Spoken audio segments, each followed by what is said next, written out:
कक्षा 10 में प्रश्नावली 8.1 के लिए प्रश्न नंबर 6। परीक्षा की दृष्टि से भी यह प्रश्न महत्वपूर्ण है।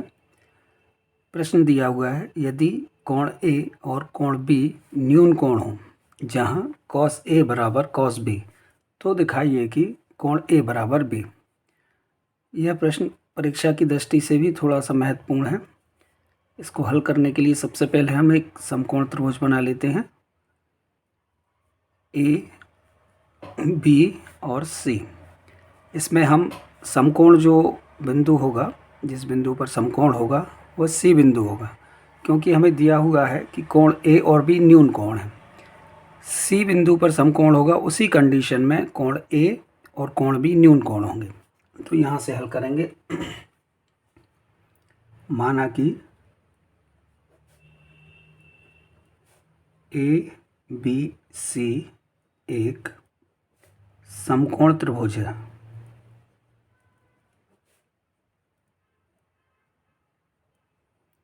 ए बी सी एक समकोण त्रिभुज है जिसमें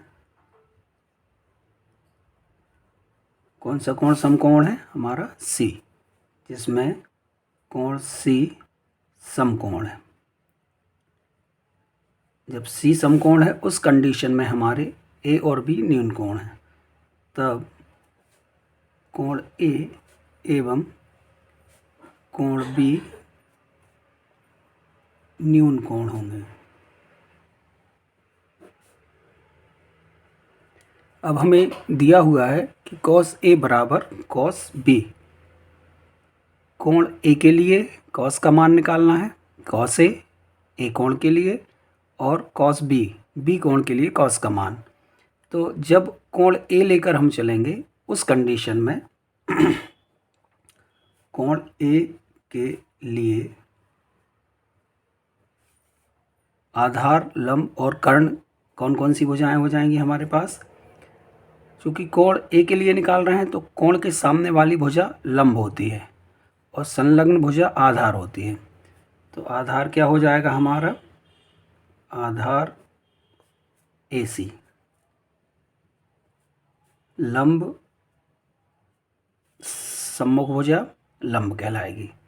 ए के लिए संलग्न भुजा AC हमने आधार ले लिया, इसकी सम्मुख भुजा BC इसका लंब हो जाएगी, एवं जो शेष सबसे बड़ी भुजा बची वो कर्ण कहलाएगी। कर्ण हो जाएगा हमारा AB। इसी प्रकार हम कोण B के लिए ले लेते हैं। कोण B के लिए इसमें आधार हो जाएगा हमारा, कोण B की कंडीशन में आधार, इससे संलग्न भुजा जो होगी वो आधार होगी, BC इसका आधार हो जाएगी।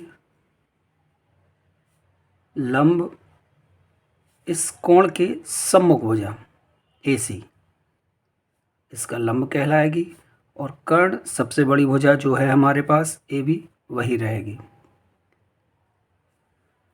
अब चूंकि cos थीटा बराबर क्या होता है? cos थीटा बराबर आधार बटे कर्ण,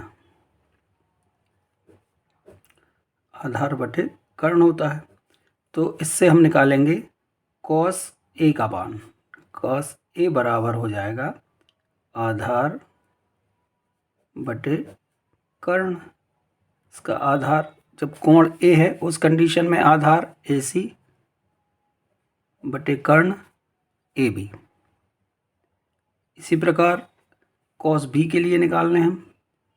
cos B, जब कोण B लेके चल रहे हैं हम उस कंडीशन के लिए आधार बटे कर्ण, आधार बटे कर्ण। इस कंडीशन में आधार है हमारे पास BC और कर्ण है हमारे पास AB। अब चूंकि कंडीशन हमें दी हुई है cos A बराबर cos B, चूंकि cos A बराबर cos B ये हमें दिया हुआ है, गिवन दैट दिया है। अब cos A और cos B की वैल्यू हम यहाँ रख देते हैं। cos A की वैल्यू है हमारे पास AC बटे AB, AC बटे AB, ये बराबर होगी cos B की BC बटे ए बी।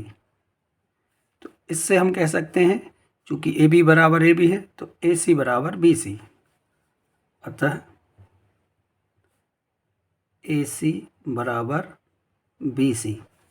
इससे क्या सिद्ध होता है, अतः त्रिभुज ए बी सी जो है वो एक समद्विबाहु त्रिभुज है। ए सी भुजा और बी सी भुजा इसकी बराबर हैं। ए सी और बी सी ये दोनों भुजाएं आपस में बराबर हैं। जब बराबर हैं तो समद्विबाहु त्रिभुज होगा। ए बी सी एक समद्विबाहु